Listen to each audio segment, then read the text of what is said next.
dictated to by any external forces, very allergic to external meddling, also very hostile to corruption.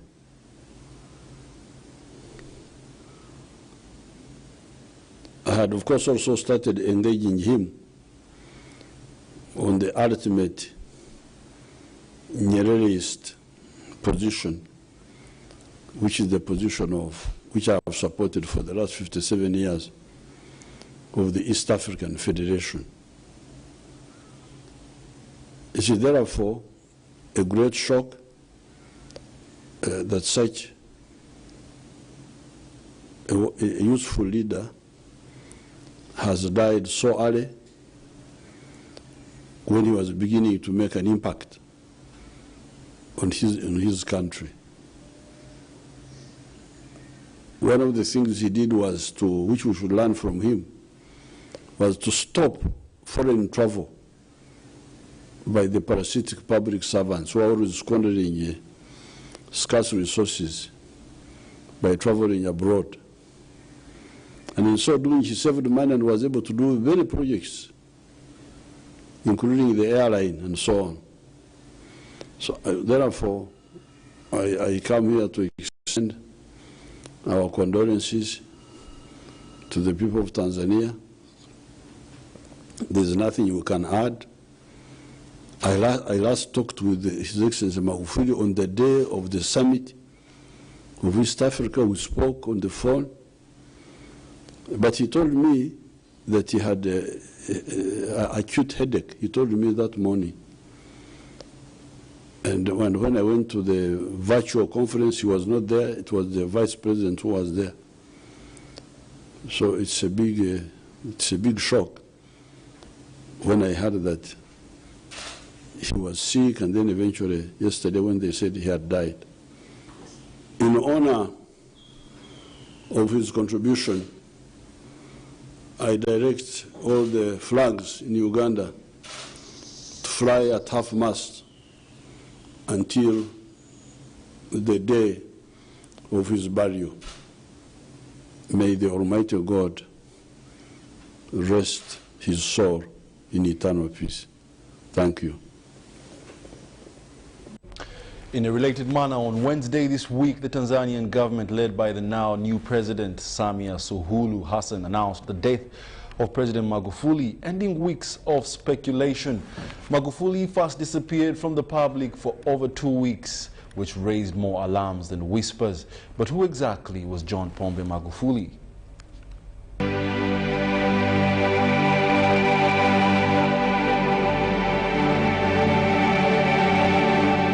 He is a man who said it. Ndugu zangu wa Samanga, tuendelee kumtanguliza Mungu mbele, tushikamane. Meant it. Na ndio maana nimesema hii barabara wameniudhi Wizara ya Ujenzi. And did it. Sasa mimi nataka jibu la haraka, na huyo kandarasi umtafute, akiwezekana shika weka ndani.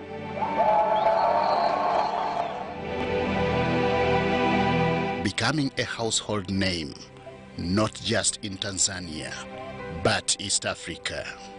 Whether on corruption, economy, or social service delivery, he was always known for putting Tanzania first. Nitakuwa mwaminifu kwa Jamhuri ya Muungano wa Tanzania. It is a mantle that he took on in 2015 from his predecessor, Jakaya Kikwete, who had led Tanzania for 10 years. This milestone is a culmination of a 61-year-old journey that started way back on 29th October 1959 when John Pombe Magufuli was born, the 5th President of the United Republic of Tanzania. Was first elected as a member of parliament in 1995. In the same year, he was made Deputy Minister for Works, a position in which he served up to the year 2000. His political trek would be boosted with the Lands and Human Settlement Ministerial portfolio, in which he served from 2006 to 2008. This was before joining the Ministry of Livestock and Fisheries from 2008 to 2010, and later bouncing back as Minister for Works from 2010 to 2015. It was in 2015 that he gave his shot at the presidency, running as the candidate of Chama cha Mapinduzi, the country's dominant political party. He won the presidential election in October 2015 and was sworn in on 5th November 2015, a mandate which Tanzanian voters entrusted him with in his 2020 re-election. The last over 5 years of his presidency have been focused on reducing corruption and unnecessary spending. He was emphatic on investing in Tanzania's industries to the well-being of his countrymen and women. Nimetoka na machungu kwa kumzika mzee Mkapa, nimeyapata machungu mengine humu barabarani kwa kukuta barabara haijatengenezwa, hata visehemu vidogo vidogo wameshindwa kulipea. Lakini nimesema ile mniachie, nitalishughulikia. His name came to the fore in the recent outbreak of the coronavirus pandemic, to the extent that he initiated the testing of other creatures to confirm the existence of the virus. Tulipopeleka sample ya papai, tukaipa jina Elizabeth Anne, miaka 26, female. Papai lile lilikuwa positive kwamba lina corona. He is reported to have had reservations on the preventive measures against the virus, instead opting for prayers. Niwahimize waumini wetu kusali ili kuliombea taifa letu. Kamwe tusikubali shetani kupitia corona atuvuruge na kumsahau Mwenyezi Mungu. Huu ndio wakati wa kupambana na shetani corona kwa nguvu zote.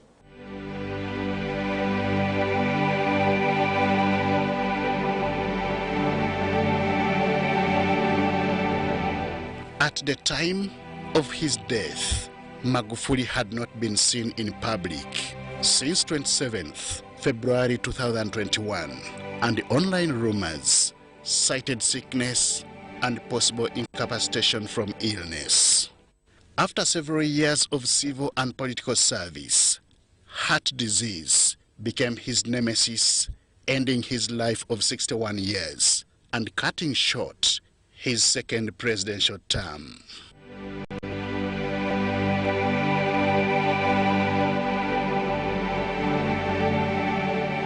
A teacher by profession, is survived by a wife, Janet Magufuli, a primary school teacher with whom he has 3 children.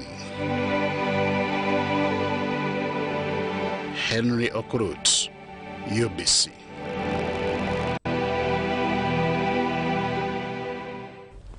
May his soul rest in eternal peace. Now, to that note, the former Tanzania Vice President Samia Suluhu was this week sworn in as the 6th President of the United Republic of Tanzania following the demise of President John Pombe Magufuli. She is now the first woman president in Tanzania and East Africa. Ms. Samia used her inaugural speech to urge for barring of differences and repeatedly gave assurance of stability.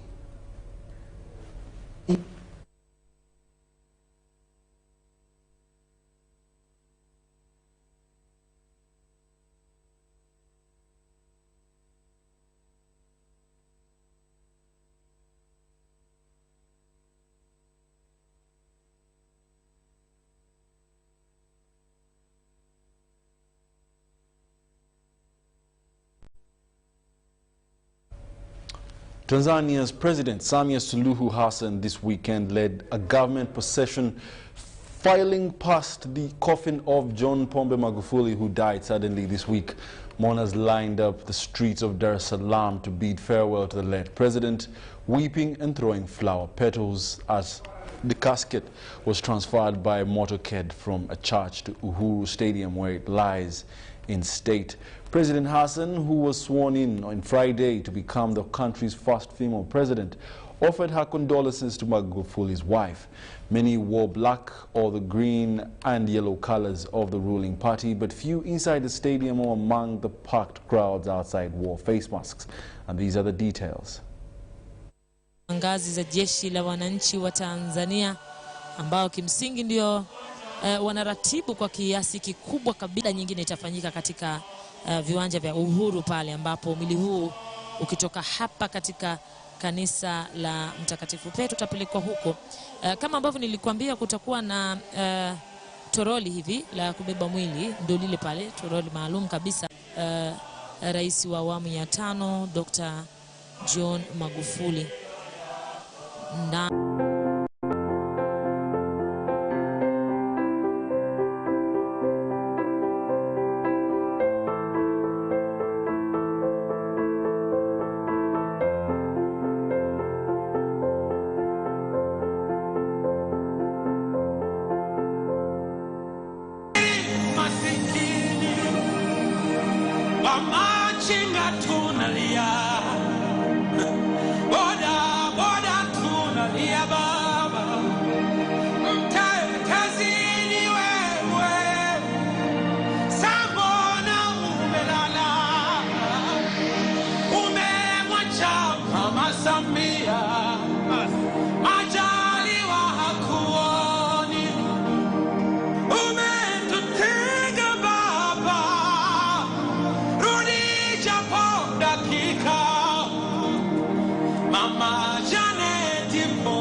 As you can see, the sorrow of the Tanzanians right now. That was live in Dar es Salaam.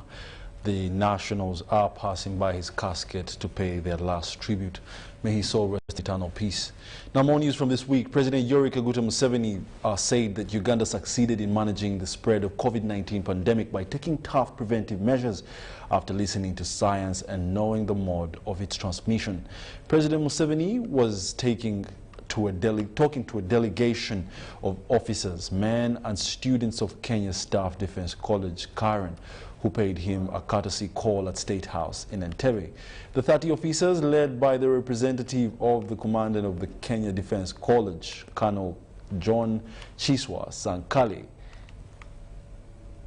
And we really appreciate the biggest, what I would like to mention to you is to build a new society, a modern society of Africa based on prosperity. But you cannot do it unless you consolidate Uzalendo, then you consolidate Pan-Africanism, and then you ensure socio-economic transformation so that you have a modern society. Recently, the Commonwealth Secretary General, the Right Honourable Patricia Scotland, lauded you for the proper response to COVID-19 pandemic in Uganda. And she even cited that Uganda is one of the Commonwealth model countries, among others like Bangladesh, New Zealand, and Barbados, that have gone further to develop on local vaccine. What is your opinion on a common approach to COVID-19 challenges within the region? Thank you, sir. The way we managed Corona, that was the first question. We could see it was very dangerous. It was very dangerous because we never play with such things. That's how we had also managed AIDS, because AIDS, when it came, we had to tell our people frankly that this was very dangerous. This Corona came, when I listened to what the scientists were saying, you could see that on the one hand, it was easy to stop because it was through breathing, and breathing, it wouldn't go through the arm or through the leg.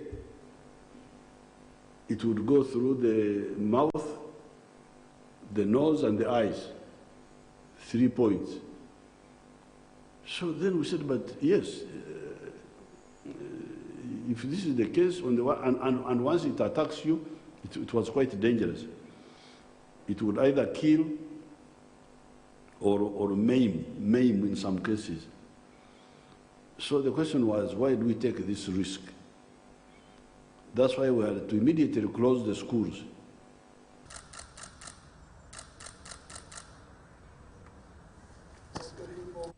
More news from this week. The Supreme Court this week declined to award costs to the respondents in the 2021 presidential elections petition filed by the former presidential candidate Robert Kyagulanyi, the president of the National Unity Platform. In the detailed ruling delivered by the justices of the Supreme Court, court said to allow costs against the petitioner would prohibit or scare away poor litigants from filing public interest cases. Last month, Chief Justice Alfonso Wunyidolo dismissed Malema Berizi's application, where he wanted him to recuse himself from Robert Kyagulanyi Ssentamu's presidential elections petition, citing a number of grounds. Wednesday morning, Malema Berizi appeared before a panel of 9 justices of the Supreme Court, led by the Chief Justice Alfonso Wunyidolo, to receive a detailed ruling in this matter, as promised by court. However, it was during the same session that the applicant Malema Berizi raised the point of objection not to receive the ruling, basing on the application he had filed in this same court Wednesday morning. However, it was a hassle for Malema Berizi to convince Chief Justice not to read this ruling. Arrest of the ruling. I've attached 3 authorities. Did I hear you right? Said your arrest of the ruling? Yes. You have arrested the ruling?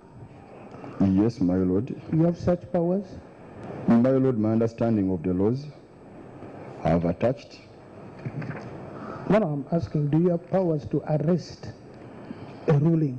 Chief Justice Alfonso Wunyidolo, who later read the ruling, however, dismissed all the reasons presented by Malema Berizi in his application, saying they all lacked merit.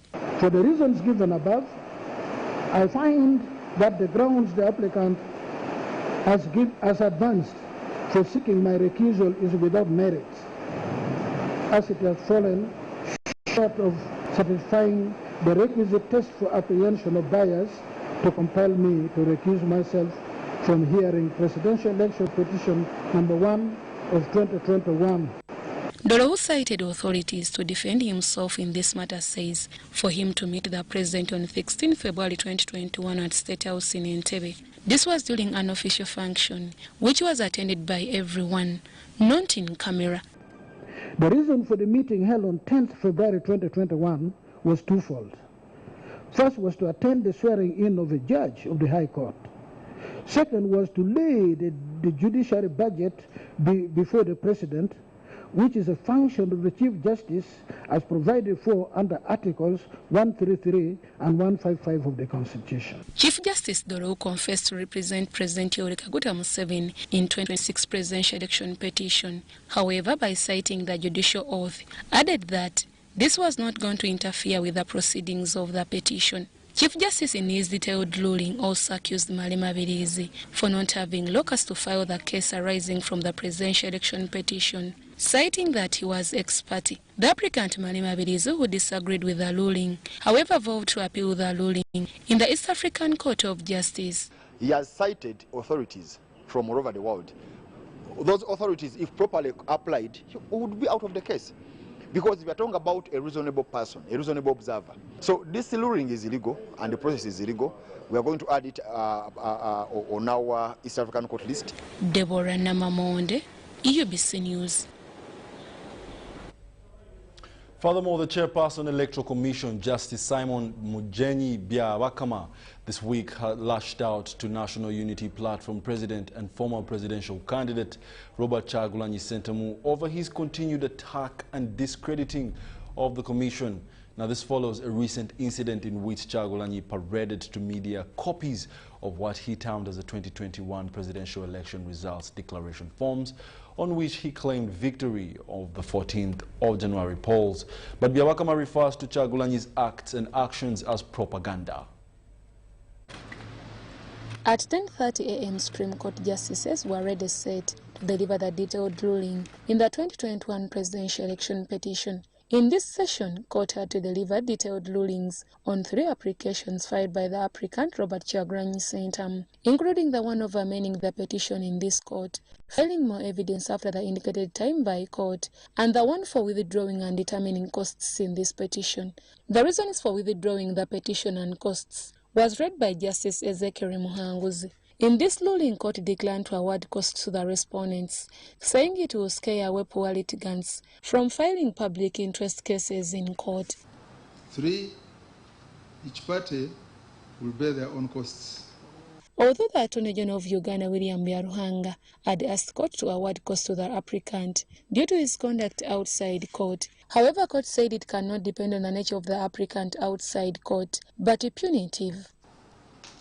The record indicates that counsel for the applicant never filed a single affidavit pursuant to his undertaking of the 11th February 2021 or at all until the last minute on Sunday, 14th February at 5 p.m. In the application of amending the petition, in the reasons which were read by Justice Luby Opio Awel, court said it had no powers to amend the rules governing the petition, and that any presidential election petition is not subject to amendment as lawsuit. Court also added that since some grounds in the amendment petition were already stated in the main cause, for court to allow the amendments was wastage of court's time. On the application of filing more affidavits, which was read by Justice Paul Mugamba, court reasoned that since court had set time to all parties and was limited with only 45 days to hear and determine the matter, for court to allow the 2,000 additional evidence, this was going to affect court in the time to deliver the verdict in this matter. Lastly, and most fundamentally, we found that granting the extension would negatively impact on the timelines issued by court, in that it would take away 6 out of the 11 days and would leave court with barely 5 days to internalize, evaluate the evidence, and give a reasoned judgment within the 45 days prescribed by the law.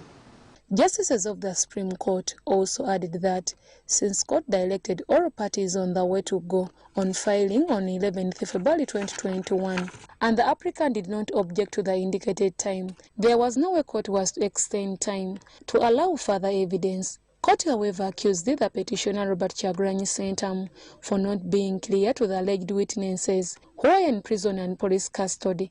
Basing on the above reasons, justices of the Supreme Court declared Yoweri Kaguta Museveni as a legitimate winner in the 2021 presidential election petition. Petition stands withdrawn. 2, the candidate declared elected by the Electoral Commission, Yoweri Museveni Kaguta, is duly elected as president. Deborah Namamonde, UBC News. More from the week. The commander of the Presidential Protection Brigade, Lieutenant General Muhoozi, passed out officers who protect very important persons.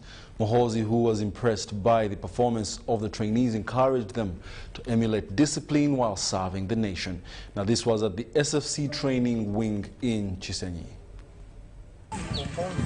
The commander of the Special Forces Command, Lieutenant General Muhoozi Kainerugaba, has passed out 189 police presidential guards and 15 Special Forces Command chemical, biological, radionuclear and explosive handling trainees at Isera Kasenyi Training School. Behave like soldiers. Have the discipline and the attitude of soldiers. We don't expect any maneno kutoka kwenu. Mnasikia? Stop skia at kuna any kind of indiscipline in CPG. The concluded training is an induction course, equivalent to a basic course within the SFC that allows one to be part of this special force of police presidential guards.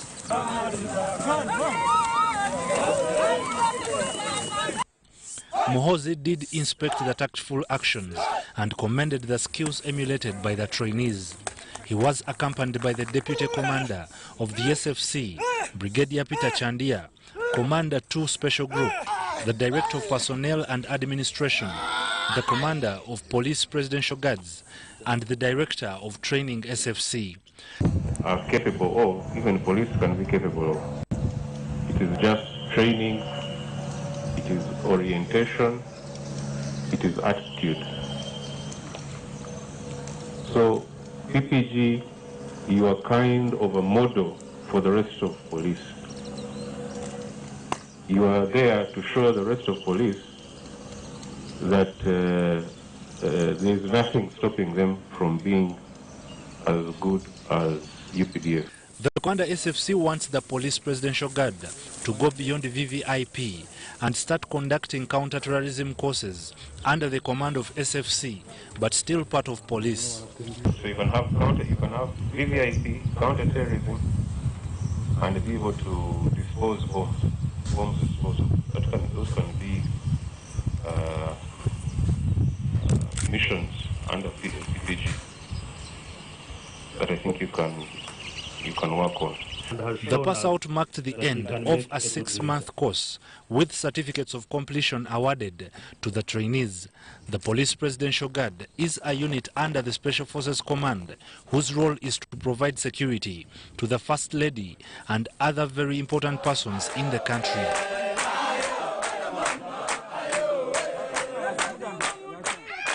Ivan Kahwa, UBC News. I do beg your pardon. This event took place at the SFC training wing in Kasenyi. More in the lunchtime news from this week. Uganda Police Force this week rebranded the traffic department by giving officers a new appearance while on duty.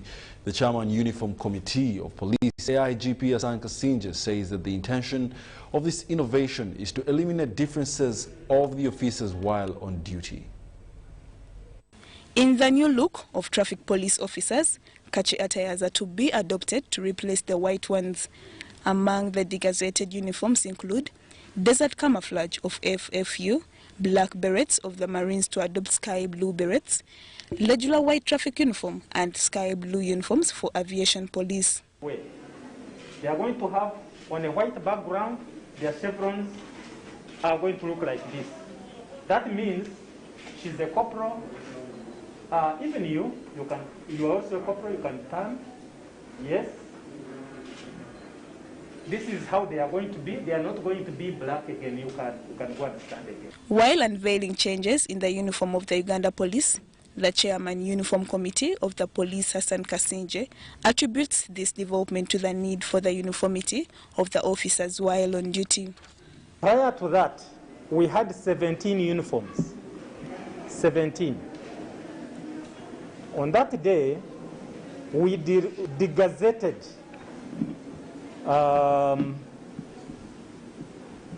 4 uniforms. We degazetted 4 uniforms.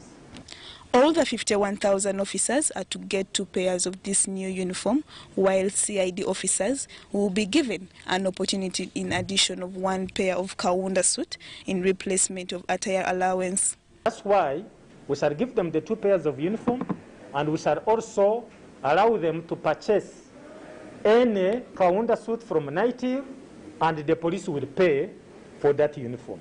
In another development, the Inspector General of Police, Martin Okoth Ochola, has unveiled 3 strategic transformation agenda in his newly approved contract of 3 years. These focus on human rights protection.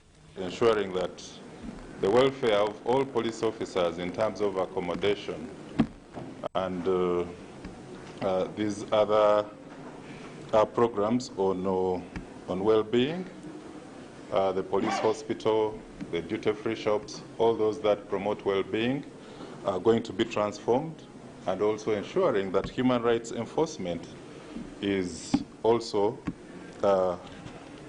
emphasized. In relation to human rights protection and promotion, Uganda Police Force arrested 4 suspects: Mulema Ivan, Mbabazi Scovia, Ogwan Julius, and Awan Matovu, in connection to the defilement case of a 13-year juvenile in Chengera Wakiso district. To recover the victim after 3 days, we've subjected her to medical examination, and our officers are offering counseling services. But we do urge members of the public, when you're treating a young child, please have empathy. Look at that child as your very own, because you can see the way these sex predators really descended on this girl. From here, this one procuring defilement and so on. The Crime Investigation Department is holding a 1 Patience Obimana, who appeared in the video which went viral on different platforms, brutalizing a 3-year-old Alvin Sebandeke in Chazanga district. Also going to examine the mental status of this woman, because you see what she did is completely incomprehensible. It can't virtually be done by a person who's normal. But in an event that we find that she's normal, especially at the time of the commission of this offense, like the PRO was saying, we shall inevitably charge her of aggravated torture or attempted murder. Lydia Chomkama, UBC News. Further from this week, the cultural institution of Lango says it is looking for 91.5 billion Ugandan shillings to fast-track its 5-year strategic plan. Speaking to the media at Lira Hotel, the Prime Minister for Tekwaro Lango, Engineer James Ajal, said that the institution has had a number of challenges in the past because of lack of a strategic plan and funds to run its activities.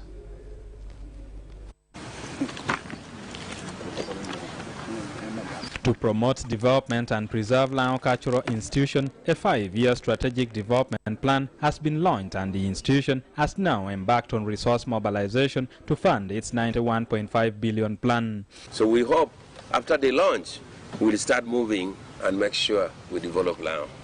The Prime Minister for Tekwaro Lango, Engineer James Ajal, says the institution has been grappling with many challenges that has retarded its development. The strategic development plan has been approved by the Council of Witong, so we are able to move now forward. Yesterday we had an induction, and the induction was purely for the cabinet. The degeneration of cultural values, limited involvement of women and youth in cultural activities, lack of reliable cultural data, and sustainable financial resources will be addressed through this initiative. It's to leverage on culture for Lango social economic development. Number 4 is to uphold unity, peace, stability, and number 5 is to create sustainable financing sources to carry out Lango Cultural Foundation activities. Although the institution has already benchmarked on the experiences and development of other cultural institutions in Uganda and other parts of the world, it is currently welcoming any strategic partnership to promote, preserve, and develop Lango culture. Last month, with support from government, the construction of Lango Cultural Palace, Administration Block and Cultural Center, which will take 18 months at a cost of 3.6 billion, was launched. Ediolwa for UBC News in Lira City. Now, the Benet, a minority ethnic group living in Bukwo district, are petitioning government to scrutinize their resettlement. They were this week attending Ndorobo village meeting organized by the Benet lobby group at the village of Chironkwiro in Chekwasia sub-county in Buko district. Now they want government to grant them their land rights. The Benet are the inhabitants of moors and Elgon forest who have since the 1930s faced land challenges after the British colonial government declared the Upper Mount Elgon a forest reserve.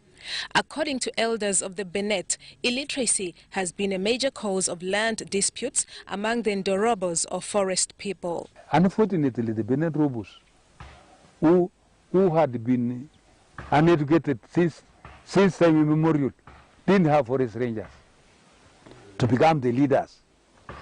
So they had to bring the forest rangers to lead the allocation in every zone from elsewhere.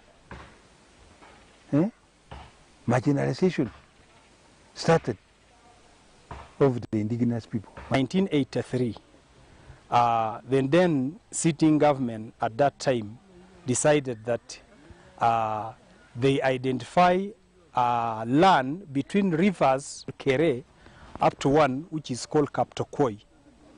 And of course, at that time, the whole of this, we didn't have any Kwen, we didn't have any Bukwa. 24-year-old Patrick Twala, a resident of Chironkwiro village in Kapserek Parish, Bukwa district, says he started observing land conflicts in this community at the age of 14, adding that having no land rights has escalated youth unemployment and poverty. So now when we are brought here, we are just like foreigners. And we are missing our ancestors in our ancestral land. We are now making a number of over 300 youths who are not resettling. And as the government still remains, minus resettling, the problem will just continue in that way. A father of 15 children in Chekwasia sub-county, Alex Yesho, now 45 years, says the plot he was allocated is not enough for grazing, farming and his family. After being deceived that they are going to be resettled in that side of Queen in Benet, they were not again given the land. They came back, they found that their animals were raided. This soil cannot produce when we use getting forest. That is where we are suffering. This is part of the 6,000 hectares of Mount Elgon forest land which government allocated to indigenous Benet in 1993 for resettlement. During the village meeting at Chekwasia sub-county, the Benet claimed that during land distribution, majority of the beneficiaries were non-Ndorobos, leaving over 100 families landless. When they were abroad, they found that land had been being divided by the government officials and the technicians. The Ndorobos were not involved during the process of that settlement. They said the Benin Robos were going to be to get the first priority when they came to acreages. But that thing didn't work like that, because when to come to real allocation, who was the leader of the allocation? Was a non-Benet. So they took advantage, and they did not follow, give the right acreage of land which was given. That was the first problem. They resolved to petition government to address their resettlement grievances and have access to land they can call theirs. We are really requesting the Benet land question is handled comprehensively. We need government to allow us our ancestral land so that we can collect local herbs, we graze our cattle there, we also visit our ancestral graves where we could carry out the cultural practices. We want resettlement package of the people of 2011. We want our land rights. Over 1,000 minority Benet remain in the park with no official recognition of their ancestral land rights.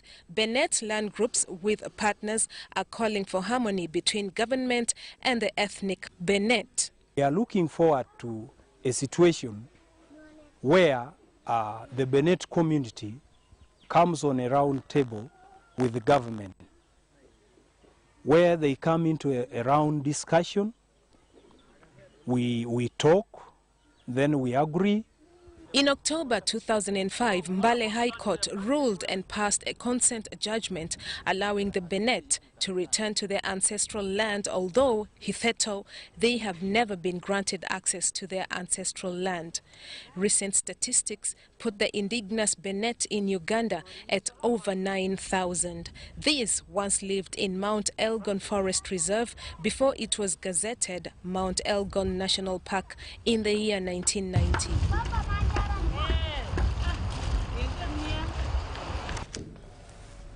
The Director of Partnerships at the Uganda AIDS Commission, Enid Wamani, this week said that Uganda has made great strides in combating the HIV pandemic. Now, this was at the inaugural Fierce Awards by the International Community of Women Living with HIV/AIDS in Kampala.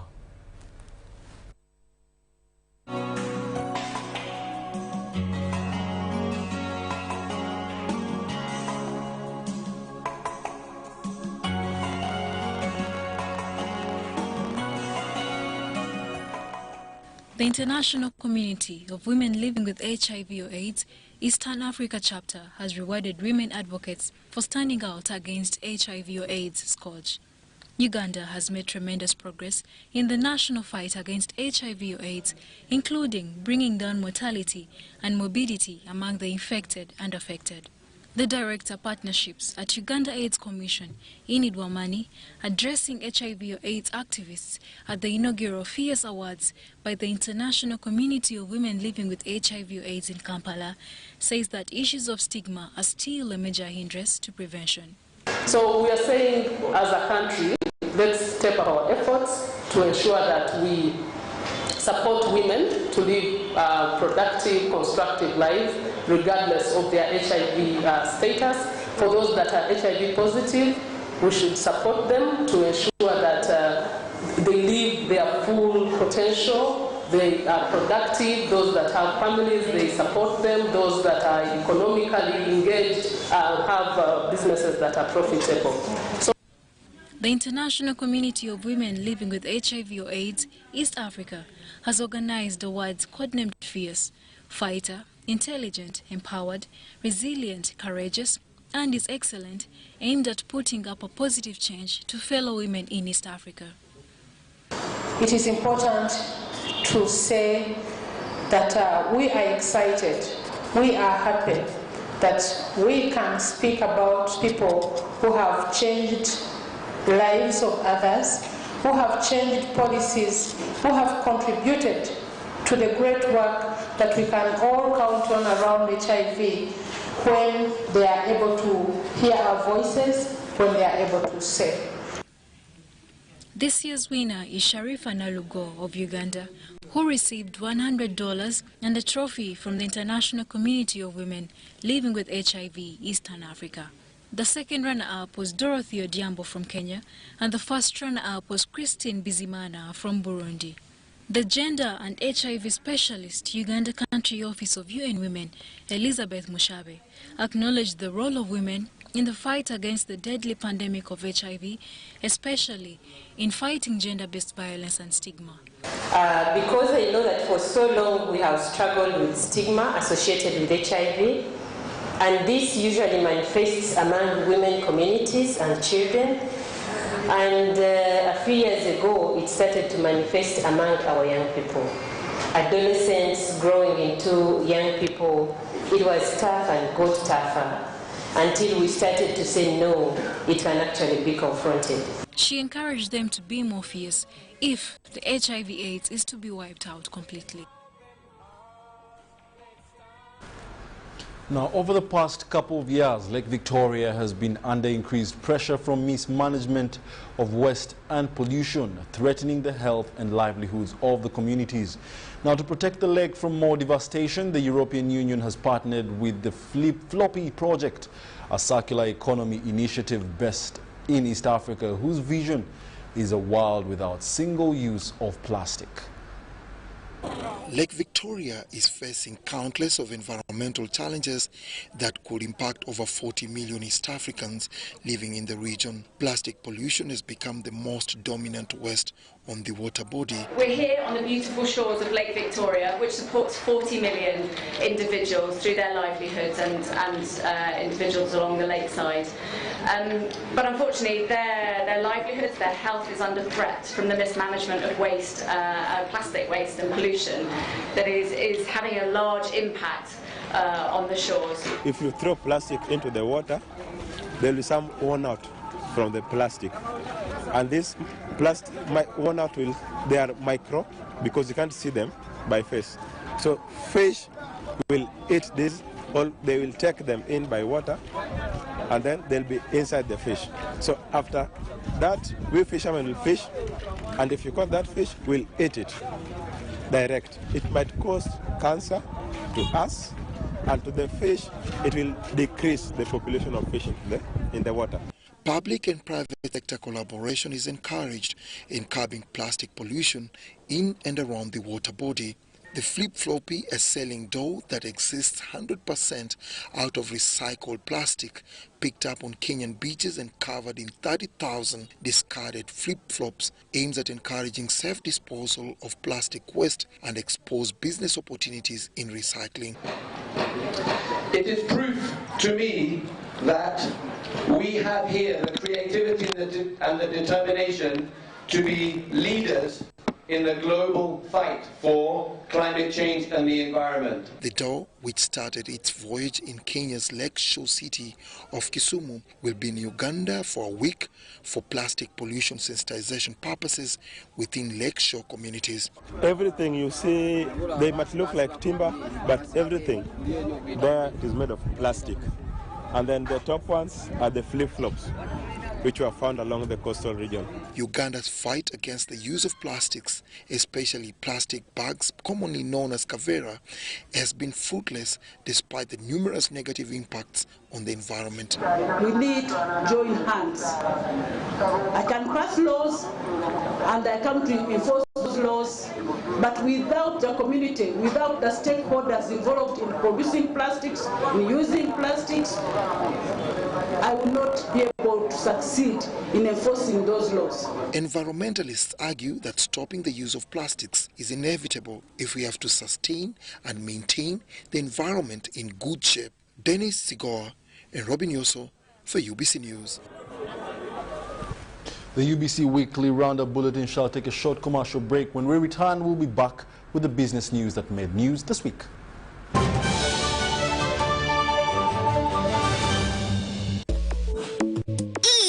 Enjoy great value from Airtel with the all-new My Pakalast combo offers. We have customized especially for you the best deals on minutes, data, and SMS with our 3-in-1 My Pakalast combo to give you the best value as you stay in touch with friends and family. To activate My Pakalast voice combo, dial *100*2*1# to get started. Airtel, the smartphone network. It's no secret that ICT makes learning easy. The strides made in our field couldn't be possible without it.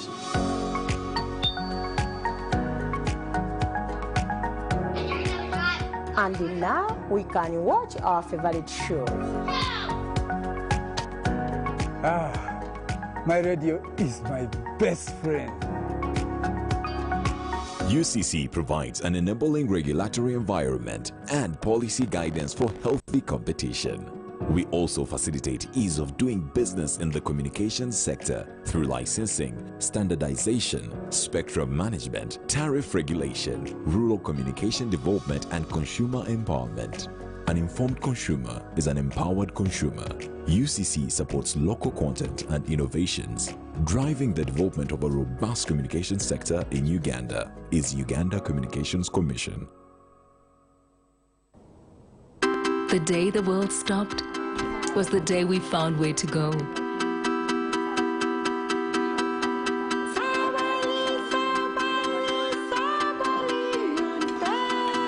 From now on, we are not going to leave anything on our plates.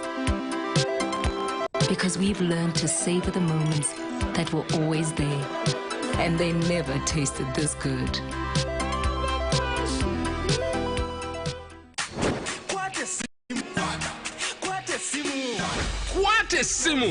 Quatesimu! For the first time in Uganda, you can pay in installments and own a smartphone instantly. Get to own the Samsung A3 Core, Samsung A01, or Samsung A11 and pay back in either daily, weekly, or monthly installments for a period of a year. To check if you're eligible for the offer, dial *284*49# today. You also enjoy free 500 MB on the purchased phone every month for the entire loan repayment period. Ha! Uganda nyuma! Airtel, the smartphone network, in proud partnership with MasterCard, Samsung, and Asante Financial Services.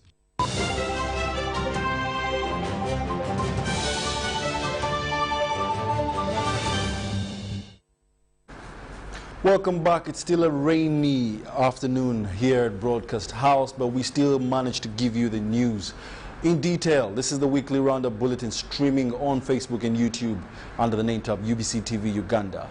Now, Chisoro district communities are being introduced to bamboo tree planting for improved livelihoods. Women are particularly being targeted in this bamboo planting initiative, predicted to be a game changer in empowering them socially and economically.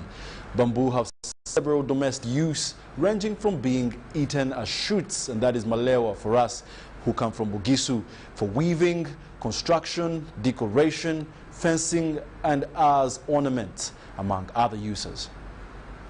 We are going to have our own bamboo that has no restrictions, what we call domestication of bamboo. Bamboos have for ages been useful to man due to their numerous uses, ranging from being eaten to being used for socio-economic transformation. Bamboo has millions and millions of products that come out. You can see some of them here.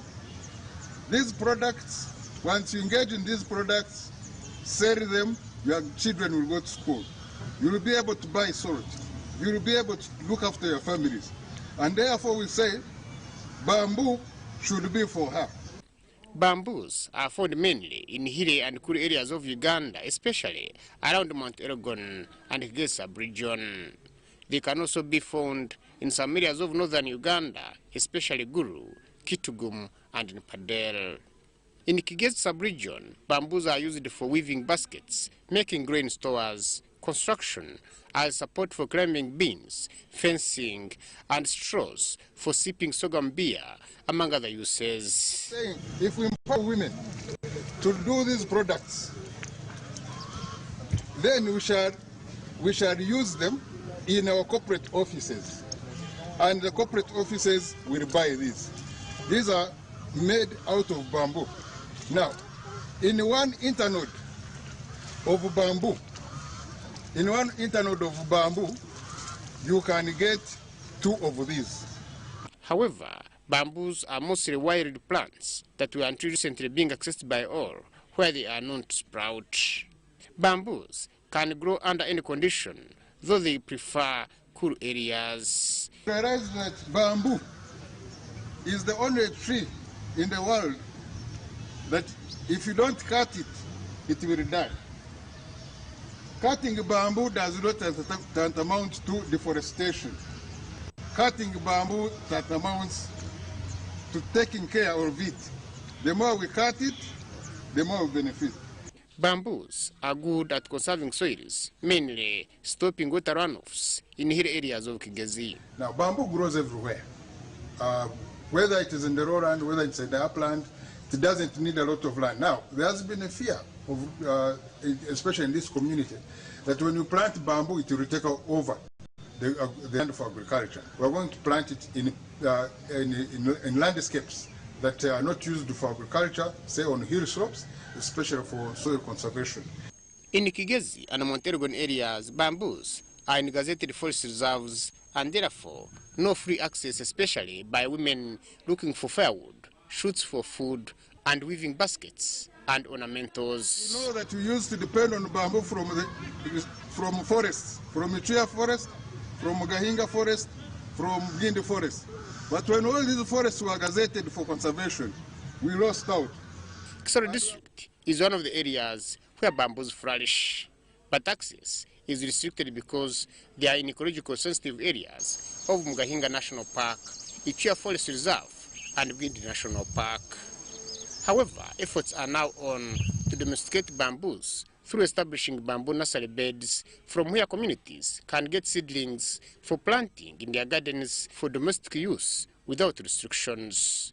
The initiative was rolled out recently as Kisoro district marked a belated Women's Day. I dedicate this bamboo tree to women of Kisoro, that every time they will see this tree, they remember that a bamboo is as important in the life of a woman as it sounds. This is because women are the biggest beneficiaries of bamboos, mainly for firewood, decorations, and weaving baskets. Bamboo is a fast-growing tree that will sort most of the problems that women face in their day-to-day life. In terms of firewood, there has been a challenge of firewood. There's a very big challenge around here. Bamboo being a fast-growing tree, and which requires to be cut as often as possible, as long as it attains 3 years of age, we feel it's what will sort their problem. There couldn't have been a better theme for the initiative than Bamboo for Her, the inspiring working guideline in empowering women to plant their own bamboos for domestic use and value addition for self-improvement. Promoting kuhinga omugano omuri Kisoro nangwa no muri Uganda yona. Abwo ekirungi no kugira ngo nabwe ndavugana n'abakyara bingi munonga mu bintu bikwatirine nebitwitoroye or environmental protection. Women contribute significantly to the economy of Kigezi through agriculture and trade. These are our mothers, these are our nation builders. They deserve better, because when women are better empowered, we shall have better Uganda. Empowering women, the bamboo enterprise is therefore a game changer to their socio-economic standing in the male-dominated society. And it is only the bamboo that can uplift, that can increase, that can develop economically at household level, at both for the children, for the women, and for the youth. All inclusive. Habimana Deo, reporting for UBC News, Kisoro.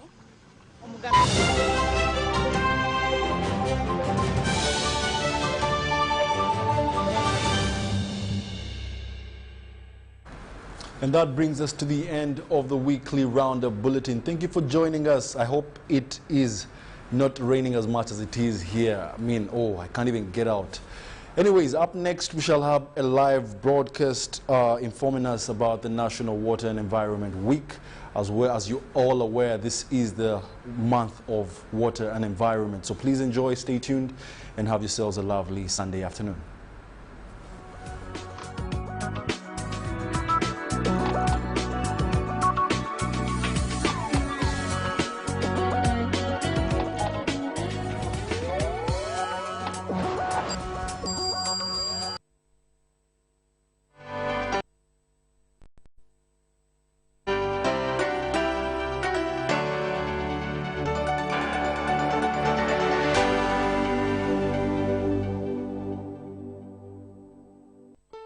Water and environment means different things to different people. Did you know that water is the foundation of life?